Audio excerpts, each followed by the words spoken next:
ഏറ്റവും ഓർമ്മയില് ഒരു വിഷു കൈനീട്ടം പോലെ കിട്ടിയ ഒരു പാട്ട് ഏതായിരിക്കും, സിനിമാ പാട്ട്? അങ്ങനെ ഈ വിഷുവിന് സത്യം പറഞ്ഞ വിഷുവിനെ സംബന്ധിച്ചുള്ള വിഷുവിനെ കണക്ട് ചെയ്തിട്ടുള്ള പാട്ട് കുറവാണ്. അതായത് വിഷുക്കണി എന്നൊരു പടമുണ്ട്, ആ പടത്തിൽ പോലും കുറെ പാട്ടുണ്ടെങ്കിലും പുന്നുഷസിന്നുപവനങ്ങൾ പൂവിടും അങ്ങനെ ഒരു എണ്ണമുണ്ട്. പക്ഷെ വിഷു അതിനെ മാത്രം പിൻ പോയിന്റ് ചെയ്തിട്ട് പാട്ട് വിരലിലെണ്ണാമെന്ന് മാത്രമേ ഉള്ളൂ. ബാക്കിയെല്ലാം കൃഷ്ണനെയാണ് കാണിക്കുന്നത്. അതേ ഉള്ളൂ. വർഷങ്ങളോളം വർഷങ്ങളോളം ഏത് വിഷു വന്നാലും മേടപ്പൊന്നണിയും കൊന്ന പൂക്കണിയായി പീലിക്കാവുകളിൽ വർണ്ണ പൂപ്പൊലിയായി, ആ പാട്ടാണ് എന്ന് അങ്ങോട്ട് റേഡിയോ വെച്ചാലും ടി വി തുറന്നാലും ഈ ഒരു പാട്ടേ ഉള്ളൂ. ദേശീയഗാനം പോലെ. ഞാൻ 2-3 വിഷു പാട്ടൊക്കെ ഇറക്കി, പക്ഷെ അതത്ര പോപ്പുലർ ആയില്ല.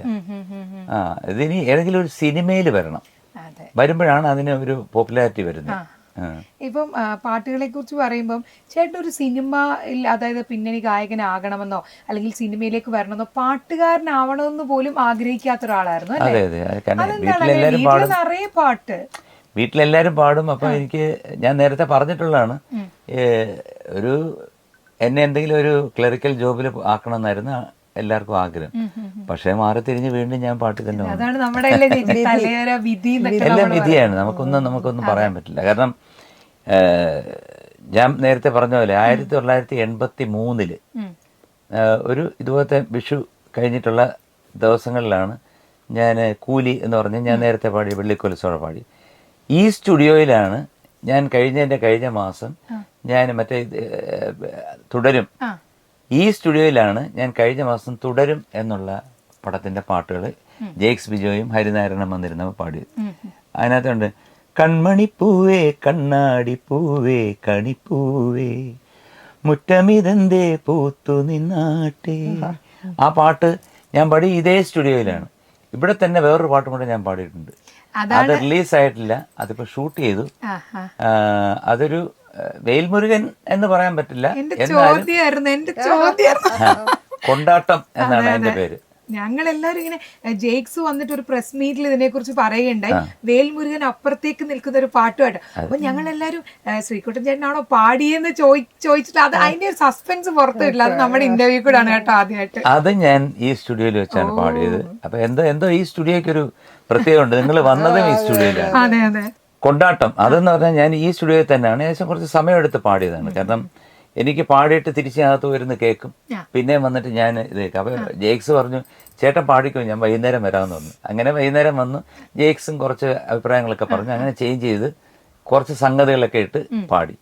അത് നല്ല നമ്മളിപ്പോ താളത്തിൽ പാടുമ്പോഴത്തേക്ക് ഇപ്പം ഏതെങ്കിലും ഏതാങ്കിണക്കത്തില്ലെന്തില്ലം തളാങ്കിണക്ക ചെണ്ടമൃതങ്ങ് മേലേക്കാവിൽ പൂരക്കാവടി വീലിക്കോലടി വണ്ടിപ്പടയടി മേളം, അത് പാടണമെങ്കിൽ ആ താളത്തിൽ ആ ഗ്രൂവില് പഞ്ച് ചെയ്ത് പാടണം. അതായത് പഞ്ച് മീൻസ് നമ്മൾ നല്ല ഇരുത്തി പാടണം. അപ്പൊ അങ്ങനെ ഈ പാട്ട് പാടി ഇത് ഓർക്കസ്ട്രേഷൻ ചെയ്ത് കഴിഞ്ഞപ്പോഴത്തേക്ക് രഞ്ജിത്തിനും ഇതിന്റെ ഡയറക്ടർ തരുൺ മൂർത്തിക്കും ഭയങ്കര ഒരു ആഗ്രഹം, പടത്തിൽ വരുത്താൻ ഒരാഗ്രഹം.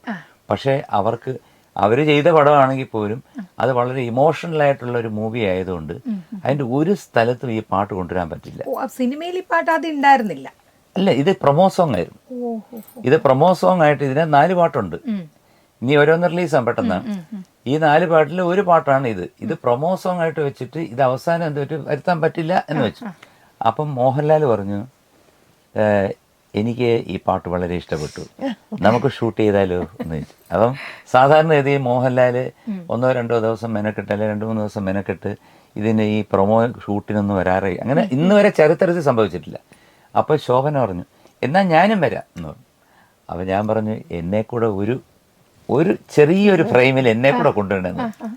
അങ്ങനെ ബൃന്ദ മാഷയുടെ ഇതിൽ 5 days ബാക്ക് ഇതിനപ്പുറത്തൊരു ഫ്ലോറുണ്ട്, അവിടെ അതിഗംഭീരമായിട്ട് അതായത് 100-400 ആർട്ടിസ്റ്റുകൾ ഡാൻസേഴ്സും ഈ മറ്റേ കുടയും അതും ഇതുമൊക്കെ ആയിട്ട് വെച്ചിട്ട് ഒരു പൂരമേളം വെച്ചിട്ട് മോഹൻലാലിൻ്റെ പൊന്നമ്മ ഒരു രക്ഷയില്ല. കാരണം വെച്ച് കഴിഞ്ഞാൽ നമ്മളിപ്പോൾ മോഹൻലാലിനെ ഒരുപാട് പടങ്ങളുടെ വിമർശനങ്ങൾ വരുന്നുണ്ട്, അത് വേറെ.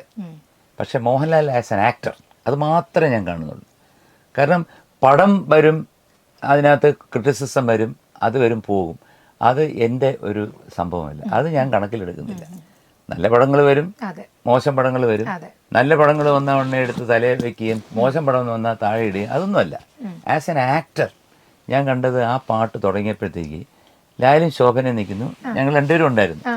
ഈ പാട്ടിട്ട് വൃന്ദാമാഷ് 1 2 3 4 എന്ന് പറഞ്ഞപ്പോൾ ഇദ്ദേഹം ഒരു ഡാൻസ് ഞാൻ തുടങ്ങിയപ്പോൾ ഉണ്ടല്ലോ, എന്നിട്ട് കൈയിട്ട് ഇങ്ങനെ ഒരു മൂവ്മെന്റിൽ വന്നു. സത്യം ഇപ്പം പറയുമ്പോഴും ഞാൻ കോരിത്തിരിക്കുക. കാരണം അത്രയ്ക്ക് കളർഫുൾ ആയിട്ട് ഇപ്പം അവർ ഭയങ്കര ഡൗട്ടിലിരിക്കേണ്ടി ഇത് എങ്ങനെ പടത്തിൽ ആഡ് ചെയ്യും. ഇത്രയും നല്ലതായിട്ട് ആപാരമായിട്ട് വന്നിട്ടുണ്ട്.